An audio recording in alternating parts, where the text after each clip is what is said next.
I feel like the most interesting conversation around this division lies in Washington and Philadelphia. Washington, although they made a lot of offseason moves, Philadelphia is just so good that we still don't think that they've caught up to Philadelphia.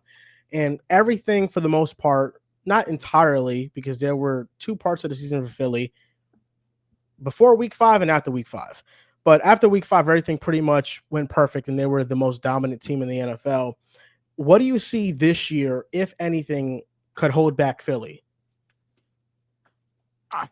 I guess if there's one thing that could hold back Philly would be the lack of depth that they have at DB. Like, I guess that's the one blemish I look at this team.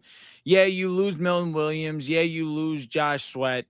Those are definitely two big holes that you do have to fill.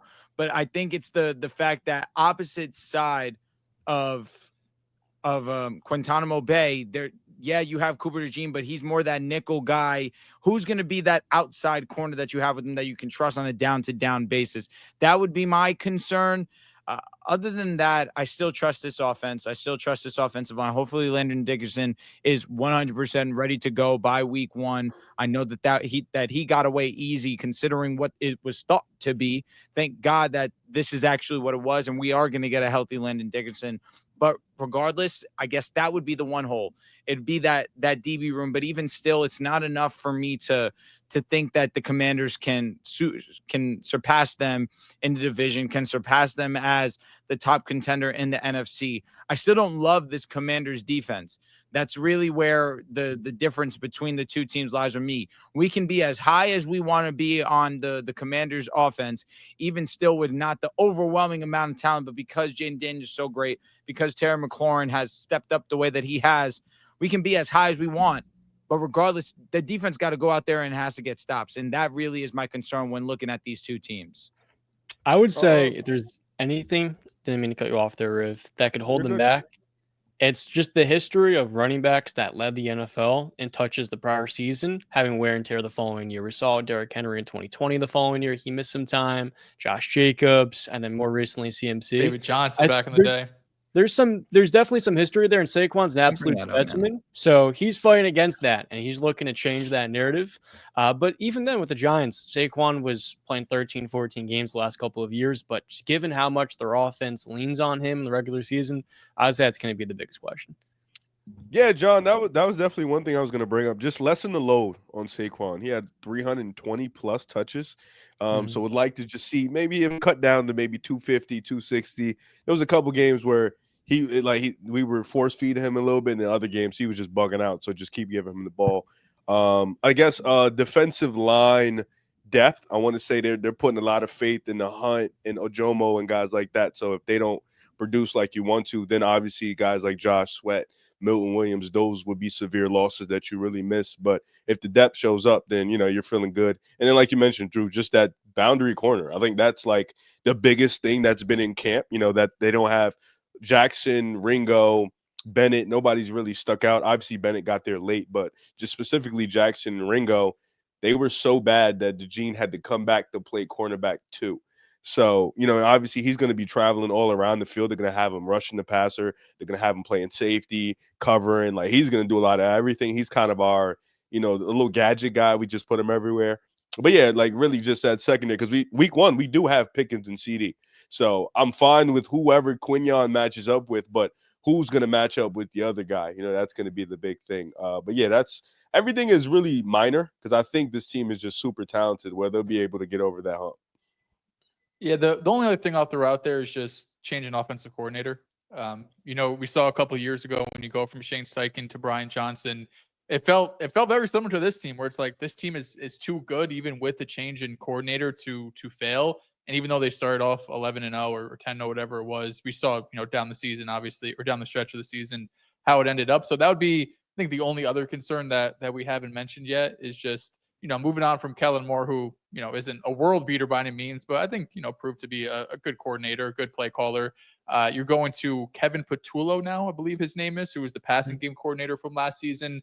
How does that work, right? Like, how does Jalen Hurts, who is once again stepping into the shoes of another offensive coordinator, feels like every single year they get somebody new, whether they fire him or they get a head coaching job. But does the offense take any sort of a step back? I feel more confident this year than 2 years ago, just because you have Saquon. So you have something to kind of hold your hat on. Like, if everything goes to fail, they're still going to have a great defense, because even with the departures, you have Vic Fangio there really holding things down at defensive coordinator. But you have Saquon there that is always a security blanket. You have the elite offensive line. So that would be my only other concern that we haven't mentioned yet. You have a lot of players stepping into new roles. Jomo, Jalix Hunt were rotational players for them, and now they're going to be asked to have more of a full-time load. Boundary corner is a question mark. But I think what makes this Eagles defense different than the 1-2 years ago, when after losing the Super Bowl, a lot of players left, is the fact that that linebacking core was so garbage, bottom barrel league, and that is the backbone of your defense. If you cannot cover from that position, you cannot cover routes in the middle of the field, it leaves you very vulnerable on defense. And I think the Eagles having the best linebacking core in the NFL, because not only do you have Zach Bond, but then Nakobe Dean as well, and then they drafted Jahad Campbell. The fact that you have all three of those guys, I think, is going to really mask a lot of deficiencies with the Eagles defense. They'll be able to make up a lot of ground.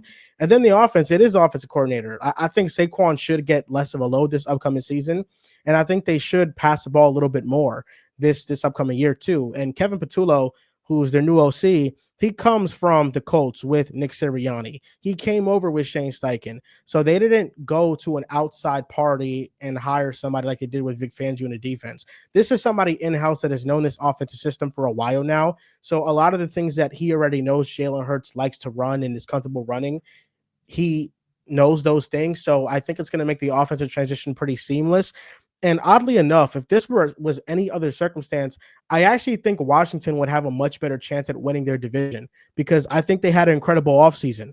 They brought in Deebo Samuel, they brought in Laramie Tunsil, and then defensively they brought in a corner in the second round and Trey Amos to pair up with Marshawn Lattimore and Sandra Still, and Lattimore now is healthy. And then Von Miller is just a boost to their pass rush. I don't think he's a player he once was, but he makes them at least better as a pass rushing unit. So I think if this was like any normal circumstance in a division that didn't feature the Eagles, the Commanders would be the pick to win their division. I think they had a really good offseason that is kind of being overshadowed because of how dominant the Eagles are.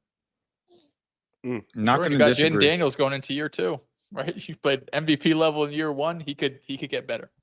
Yeah, because it feels like the same thing with the Texans and Commanders, because the Texans had a great offseason last year too, and then they fell off.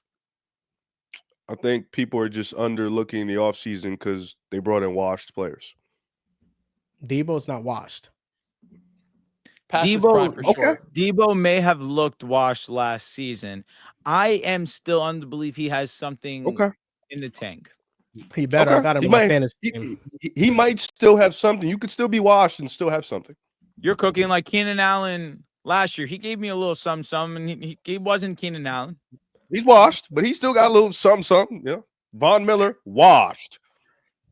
Can you respect an all-time great, please? Love Von, washed. But still got a little something. An all-time great. For this NFL season, we are partnered with Splash Sports, and right now we have 3 contests up. We have NFL 5 and Done. We have NFL Survivor, and we have our free-to-join NFL Pick'em. And we're doing something special just for you guys. We're giving out 5 copies of NBA 2K26. All you have to do is enter into one of these contests and show us proof that you entered. You will not be able to enter these NFL contests on September 4th, the NFL season opener. So it is adamant that you enter as soon as possible and show us we can enter you in that giveaway. And Splash Sports tracks everybody coming from Pick a Side by joining our contest, so there is no affiliate link. So if you want to help the podcast further, if you want to help our partner because they are sponsoring us for the entire NFL season, go to Splash Sports. It's very easy. You go to the home tab. Once you download the app, you go to the search bar, you type in Pick a Side, we will pop up and you will see all of our NFL contests, and we will have NFL contests throughout the NFL season as well.